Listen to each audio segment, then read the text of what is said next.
a Playlyst original.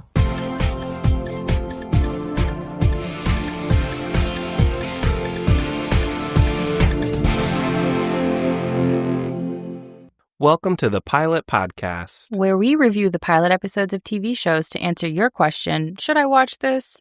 My name is BJ. And my name is Mitu. And this week, we're watching Cheat Unfinished Business on Netflix, Étoile on Prime Video, Sherlock Daughter on the CW, and Ransom Canyon on Netflix. So stay tuned to the end to find out what BJ's confessions to me are. You're going to be so surprised, shocked. I will be so hurt if you cheated on me with another podcast co-host. Anyway, how about you tell us what happened on a show all about cheaters confessing to each other? You're talking about Cheat Unfinished Business on Netflix. Hosted by Amanda Holden and Paul C. Brunson, we watch former cheaters reconnect with their exes in this scandalous reality show set in paradise. So with this beautiful setting and all of these couples who've been separated anywhere from months to years, did any of their stories stand out to you? Several, but we have limited time, so I will just talk about some of my favorites because this is a perfect reality show. So messy. Not to give away our ratings, but BJ and I both share the fact that this was our favorite of the week that we are reviewing. And they start this episode with the couples sitting down. And in a lot of cases, it's a primary person we're learning about. And then their ex comes out and we learn if the ex cheated on them. And the way that they facilitate that is these one-on-one conversations that are sort of pseudo-guided by a counselor to confess and get everything out, whatever the bad things are that you did in your relationship. And so my favorites were Rebecca and Biggs because I was just stunned that Rebecca was stunned. Biggs did not strike me as, let's say, the most clever liar of them all. Like when she was like, did you sleep with someone? He was like, uppity, that's all, folks. Like he just got to stuttering. He immediately was on defense, but not in a great way. So I was like, maybe not the most suave guy, but perhaps she just hadn't asked and so didn't get to see this reaction.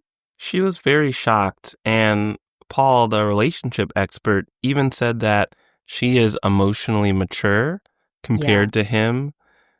And so it was kind of sad to see someone more mature being shocked and hurt by this other person. Yes, like this is someone who should not affect your day. Exactly. And They've been over. And now you're sitting here boohooing in paradise.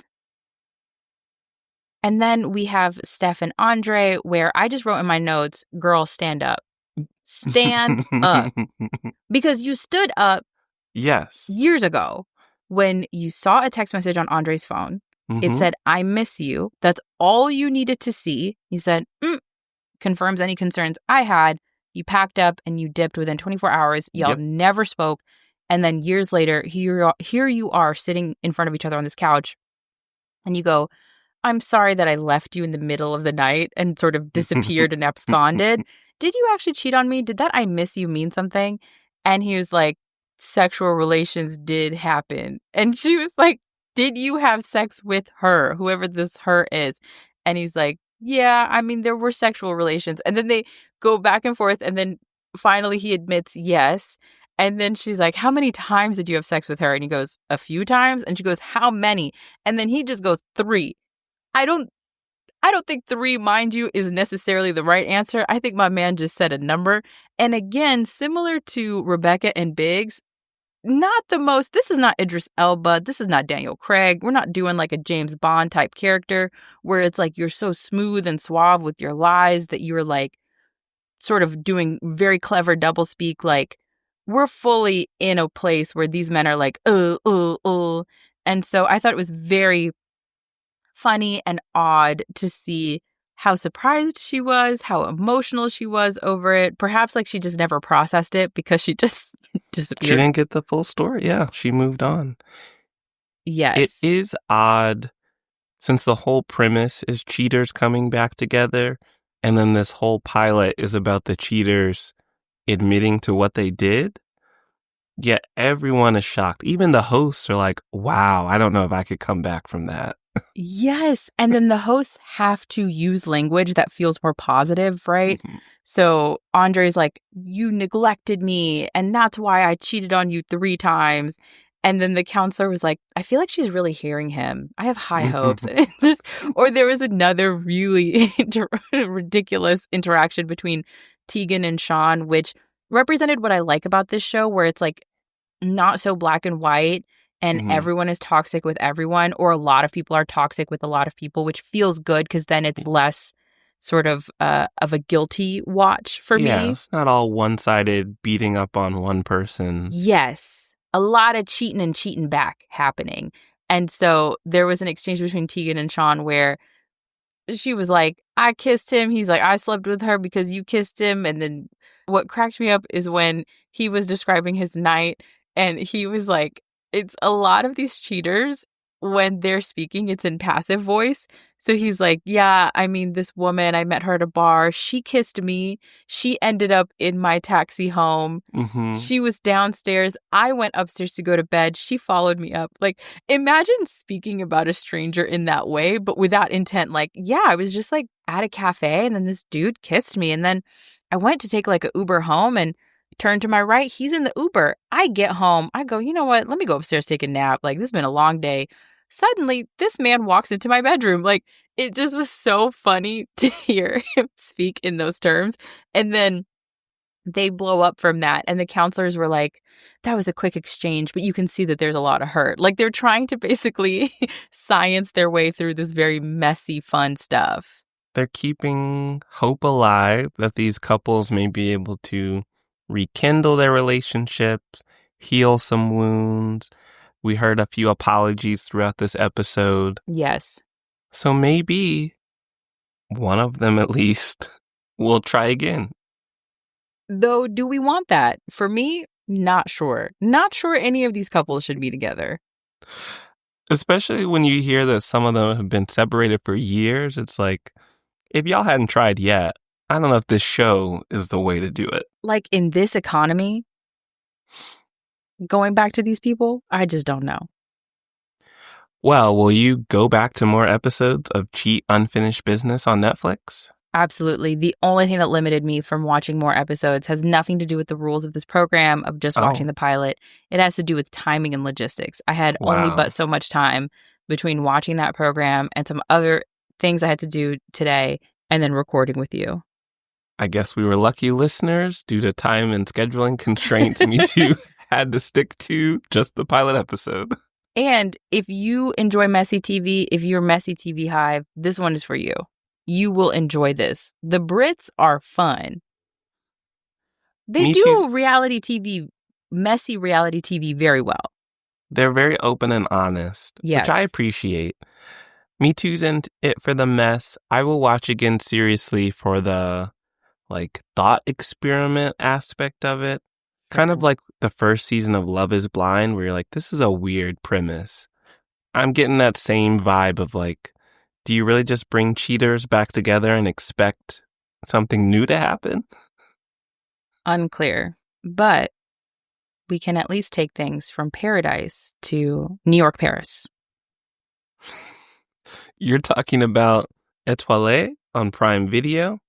In an attempt to save their institutions, 2 world-renowned ballet companies in New York City and Paris swapped their most talented stars, their dancers, their choreographers, and their casts, even including the highest-ranked dancer in the Paris Opera Ballet. Ooh. Cheyenne. Spoilers, not really. I really liked Cheyenne. Lou Delage, please excuse me if I'm mispronouncing your name, a star for me in this first episode. I will say, though, in the realm of Cheyenne and Paris and New York, a lot of French. This is one where you have to keep your eyes on the screen. This is not a passive watch. If you are not a French speaker, you got to be tuned into this television program. Bilingual television. And the other thing that came up for me is that there's a lot of dancing.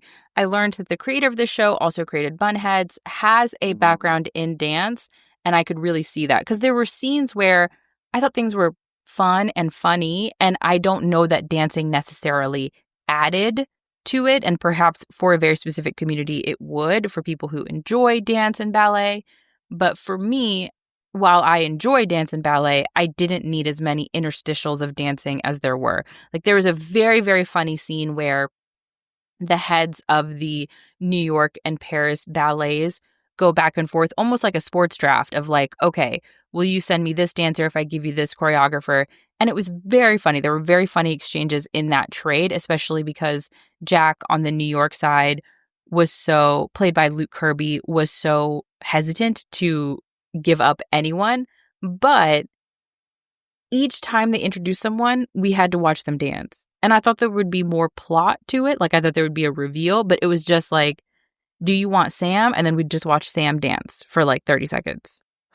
Well, it seems like you wouldn't get along with Crispin Chambly, played by Simon Callow, who is our wealthy British investor who appreciates the arts, appreciates dance, wants to keep ballet alive. Has blood money, is a bad rich person, according to the plot of the show. Yes, he is a baron, an oil baron. Oof. And he's going to fund 2 ballet houses.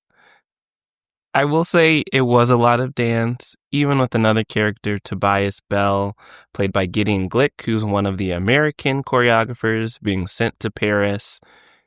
We see him training some of the dancers on new choreography, and I thought that was interesting, where they were giving comments and he wasn't receptive. But then his solution to think through problems was to literally dance in traffic. Yes. And I thought the exchanges with him were really funny. When they go to initially tell him that he might be going to Paris, he is confused at the presence of Jack at his rehearsal. Mm-hmm. And then they stare at each other in silence. And then he goes, "Am I dying?" And then Jack is like, "Of course not. I mean, I don't know. You look very healthy. Are you dying?" And they go back and forth doing this who's on first, but regarding Tobias's health. That cracked me up. But then right after that, more dancing. It is a show about, ballet, an art form. That's true. It's on me. I'm the one crashing the party. But I just thought, man, this was a 61-minute pilot episode. Not that I was counting. Oh, really? Okay. But there was 30 of those minutes, it felt like, probably more like 10, were straight up dance scenes. They're giving you ballet. And I will say they even throw in another dance scene that you're mentioning it. A nice little side story of an aspiring ballerina. And I like how that's starting to weave in with the main characters. I loved her exchange with Cheyenne, and I think that will be a very fun duo to watch develop. So will you watch more episodes to see where that duo goes? I want to say I would watch Étoile on Prime Video casually. Have it on while I'm working or while I'm cooking. But the issue is the French. So I think I will attempt to watch while cooking or doing something else, because I don't know that because of all the dance that it needs my 100% attention, but it is fun and funny. But I think if you're not Dance Hive and if you're looking for a casual background show, this one is probably not for you, because if you are not a French speaker, you will have to look at the screen to read the captions. You could learn French. That's true. But that's a long game. I do Duolingo for a few years. Why sell yourself short? You're a quick learner. Okay, cool. You already speak multiple languages. What's one more? I'll just add French on top. I probably will not watch again. And it's not that it's a bad show. I think if you want to watch a show about ballet, I recommend the show Breaking Point that was on CW. I don't know where you can find it, but it was a reality show about an American ballet house. And the first season was really interesting. Second season, I think the dancers got a little too used to being on camera, so it didn't feel as authentic. But that's another cool ballet show you could check out. All right. Well, why don't you take people from the mystery of finding that television show to finding out what happened with someone's mother? You're talking about Sherlock and Daughter on the CW. Sherlock Holmes, played by David Thewlis, becomes embroiled in a malevolent conspiracy involving his arch-nemesis, Professor Moriarty. And Amelia Rojas, played by Blue Hunt, is a woman whose mother was recently murdered, and now she's arriving to London because she thinks Sherlock is her long-lost father. So me too. You are a fan of multiple iterations of Sherlock Holmes stories, so what'd you think of this one? That's true. I love me a Sherlock retelling. I have continued to watch Watson on CBS. I am sort of waiting for that to become more Sherlock-y still. In this one, I really like that it feels like the Robert Downey Jr. movies where, and they do this in a few of them actually, they even do it in the Netflix movies about the little sister, but having the little clues pop up on screen so you understand why Sherlock is so clever, that like a button is missing on a suit or this thing seems to be off in the room and that indicates like something is amiss or things are not as they seem. And I like that they do a similar thing with Amelia where she's not necessarily doing the clever mystery solving yet, but they have these moments like when she invents milk pasteurization where they show that she is smart and ahead of her time. And we even see her mother was an inventor. So it seems like from her mom's side, she has that intelligence and ingenuity. And if Sherlock is her father, she may have inherited that keen insight to really see a scene and pick up on clues. That's true. It was her mom who did the boiling milk and putting it in the bottles. And people did not understand the value of Amelia carrying around those blueprints. Ahead of her time. And she's definitely more human than Sherlock. She's definitely in this relationship, whether they are father-daughter or not, they're obviously going to continue hanging. And she's the heart, the person who's able to connect with people. So it was fun watching her navigate the UK. She meets someone on her way to the UK from New York that I immediately knew something bad was going to happen to because that person was like too sweet. And I literally wrote in my notes, uh-oh, for the rich friend, because I just knew something bad was coming for this person. And I liked watching them bounce off of each other. I do wish we got to it sooner. They did not enter a room together until like halfway through the episode. It was a lot of setup with Amelia, and they could have brought Amelia and Sherlock together sooner, and I think that would have been more fun because the brief scenes we get of them trying to solve a case together are really good. Yes, but we only get like a few minutes of it.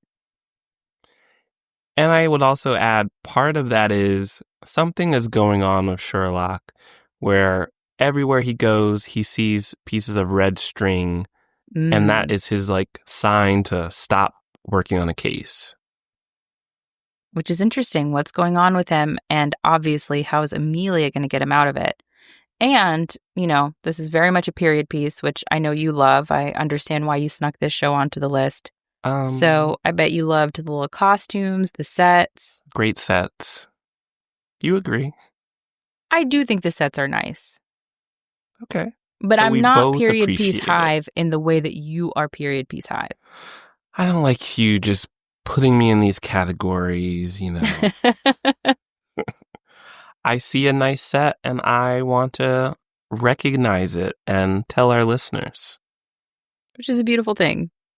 Do you want to recognize and tell our listeners to watch more episodes of Sherlock and Daughter on the CW? That's a really tough question, me too. Okay. I would watch again while cooking. I like the case in this first episode. I like Amelia. I like Sherlock. I'm not yet hooked by how they combined all three of those in the pilot episode. Yes, that's my main critique, is if you're cozy mystery hive, I think you'll enjoy this one. The issue is they did not really introduce significant mystery until like the last 15 minutes. And I truly would say like the last 3 minutes, we really get something cooking. And so hopefully that means that that's set up. And for Mystery Hive, we watch again casually because we just dive in more into the mysteries starting in episode 2 and beyond. But if they structure more episodes like this first one, that's tough because it was a lot of setup. Well, you know what other show had a lot of setup? Ransom Canyon on Netflix. Tell us about it. In this soapy western, passions run deep in a small Texas town while 3 ranching dynasties fight for their land, legacies, and people they love. What do you think of Staten Kirkland, played by Josh Duhamel? It is wild to me as a millennial to see Josh Duhamel in a dad role versus being like the younger rebellious person. Oh. I think it was just interesting to me to see him in this kind of role. Same with, we know that this character, Staten, is widowed, and his late wife's best friend is Quinn, played by Minka Kelly. And it was very odd to me to see Minka Kelly in more of a like motherly role than like how I've seen her in the past. That said, it was juicy, but it was juicy in a Western drama way. You did already mention one of the juicy threads where Staten's late wife was best friends with Quinn, and I believe they all went to high school together. And Staten's brother, Davis, played by Ewan Mackin. That's the wife's brother. Oh, that was the wife's brother. Also has a crush on Quinn. Yes. And bought the car that leads to an accident that caused more trauma to Staten. And accident in quotation marks. Because I never believed it was an accident. And this is not a spoiler. We don't know what happened. But for me, in my home, on my couch, in my living room, the clues didn't add up. You are Mystery Hive, so you would know if something was out of place. It is a small Texas town. All I saw was dirt, grass, and the occasional horse. How does a car run off the road and flip? What makes it flip? A big rock? Maybe. I just don't buy it. Do you buy the tension in this love triangle? Yes. It is very messy. Quinn has had a crush on Staten for a long time, perhaps since their childhood. She put it away for the marriage between her best friend and this man, and she brought it right back out after the friend passed away, it seems. Not subtle at all. And then also a lot of business beef is fueled into this love triangle because Davis is mad that Quinn clearly has eyes for Staten, and that is underscoring, I think, his beef with Staten over this pipeline that he wants to build. Yes, Staten has inherited a lot of land that Davis wants access to. We learned there's another farmer that also has a lot of land who may be a little more willing to work with Davis. So it's a lot of like, I want your girl and I want your land. And Davis is sketchy because we hear at the very beginning of the episode, Staten says, people like Davis do not give gifts without strings. And then on the other side of this land in this tiny town, we have Cap, played by James Brolin, and he has a foreman, Yancey, played by Jack Schumacher, who we're not sure what's going on with Yancey. Mysterious new cowboy in town. All the country stuff did make me laugh, though. Like, the fact that Cap was introducing Yancey to his home, and he was like, do these digs work for you? And it was a literal horse stable. Like, is that even safe? Like, is that considered housing? Is that livable housing? Yes, it's cowboy culture. Okay, so the legal dwelling of a... Whoa. Why are you using the word legal? Is it not a bed? And then I loved the scene of Staten, like, teaching all his farm hands how to calm down a horse. Like, it was like he was in the center of this ring. And all the farm hands are sitting around, and he's like, you just gotta talk to him. You just gotta look him in the eye. And then there was a scene in the toward the beginning of the episode where Quinn, I think, or someone else, please excuse me, I really cannot remember everyone because we meet a lot of people, but someone walks into a cafe and her tractor broke on her farm, and she goes, do you know how long it's going to take me to plant 3 acres of lavender by hand? And then her friend responds, well, I hate to pile on, but the Banshees canceled. A band. Yeah. The Banshees canceled. That's a tough day. It's a tough day. I don't want to plant 3 acres of lavender by hand. No, that sounds tough. I wouldn't want to plant really like a yard by hand, let alone like acres. That's why you get a cowboy to fix your tractor. But I don't want that cowboy to be secretly plotting on me because it seems like Yancey is interested in poetry and revenge. Yancey's sketchy. Staten clearly needs therapy. And Yes. Davis is probably evil. Yes. And then Quinn needs to go to therapy, but different therapists from Yes. Staten. Separate, Yeah. not couples. She would try and do couples therapy. Be like, 100%. let's figure this out. No, thank you, boo-boo. Let's separate journeys, parallel paths. Let's heal. Then maybe we can hang. But probably shouldn't. Staten still would be like, actually, I'm still not interested. Yeah. And now that I've done some more healing, I'm going to set some healthy boundaries around even the time we currently spend together. I'm noticing some red flags. Yeah.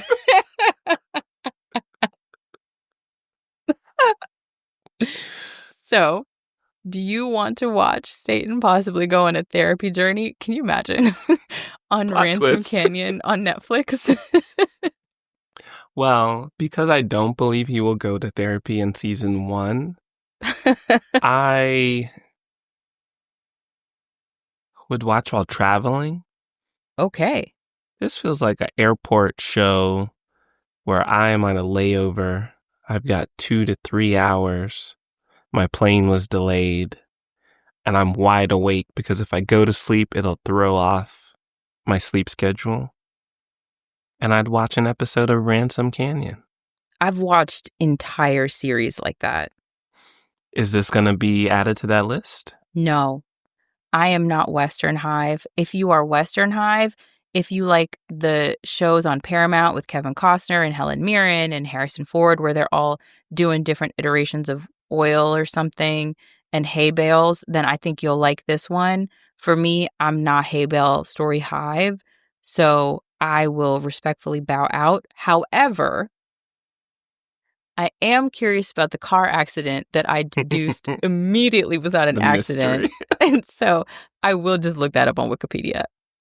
What if I told you Davis is played by Ewan Mackin, who was the lead in La Brea?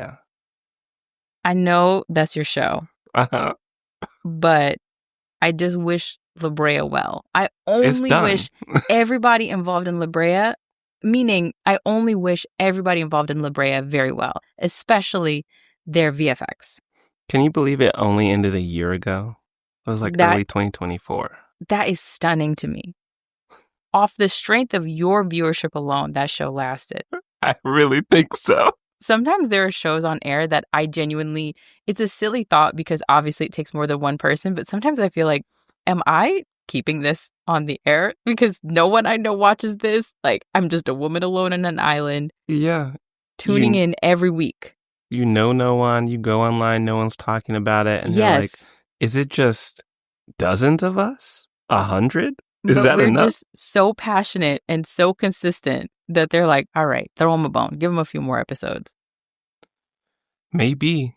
To that, we say thank you. Are you ready for my... confession? I don't like the word confession. All right, Usher. Go ahead. I just need to tell you that I do have another podcast that you have been a guest on in a published episode. I really love it. I listen to it a lot, actually. And more often than me, you podcast with friend of the Pilot Podcast, Hallmarkies. Oh, that's true. I do be on Hallmarkies. I actually just recorded another Hallmarkies this weekend. I saw the emails. So we cheat back. It's back and forth. But it got messy because you've been on Hallmarkies and I was on your podcast. Now we're just really crossing all these boundaries. Yeah. We need that counselor to come. Yeah, actually it works. We do not need him and his spoken word cadence. That's another thing.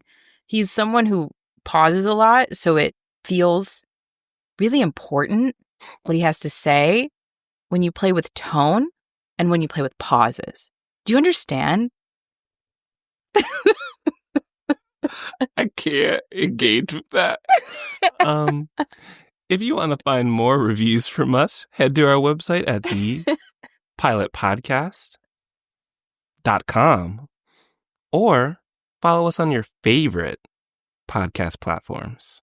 And if you find yourself on social media, you can follow us at The Pilot Pod, and you can send thoughts, your feelings, and your show recommendations, because every other week we do a show recommended by you, our wonderful listeners, to askthepilotpodcast@gmail.com.